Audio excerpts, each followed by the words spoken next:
This looks like we're somewhat close, but Ken, are we close to a potential deal to actually play? Kevin, I wouldn't describe it as close right now, but certainly at least now they're talking the same language. And when I say that, what I mean is they are talking about full prorated salaries for the players. The players had insisted upon that. The owners kept offering pay cut after pay cut in their proposals.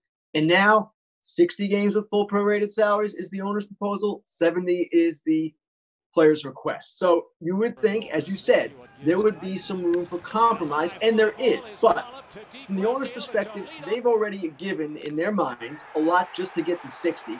They thought they had the framework of an agreement when Commissioner Rob Manfred met with the union chief, Tony Clark, on Tuesday, I should say.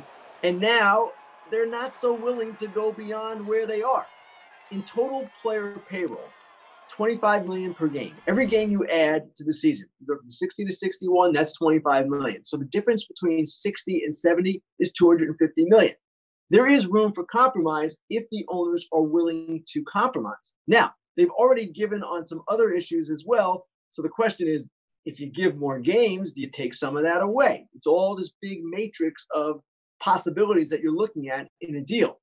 From the players' perspective, they don't see 60 as enough to waive their right to a grievance and to allow the owners to stage an expanded postseason. If the owners want to implement, they would do it at 50, 52, 54. So the players want more games, as many games as possible, because they're getting paid by the game. Should this work out? Yes, it should work out. Should have worked out 2 months ago. Yeah, I mean, that would have been nice. And with all this talk and you were seeing all these things, the posturing in the media and the statements and everything like that, I think the one thing that we're forgetting, look, as a society, obviously we're involved in this game. We love this game. Fans wanted to get it back to feel normal. I think a lot of people were forgetting that we're still in the middle of this pandemic. It's not going away. In fact, in some cases, maybe getting worse. And maybe some evidence of that here today, because news out that 5 Phillies down in Florida have tested positive for COVID. 1 Blue Jay has now tested positive. And Ken, I'm just thinking going forward, your opinion and what you think the ramifications are just of this news today and that whole aspect that we're kind of forgetting about. Kevin, you're absolutely right. And this is the problem with the whole situation right now.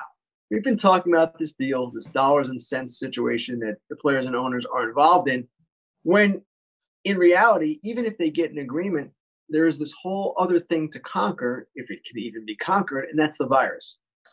It's to have some teams play their spring training in Florida, which is one of the worst states affected right now.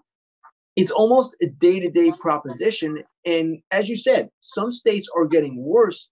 So you wonder if even if they get an agreement, how this is all going to play out. And there's never been a guarantee. We know that. And people talk about the postseason. Well, we don't know if we'll get to the postseason. Right.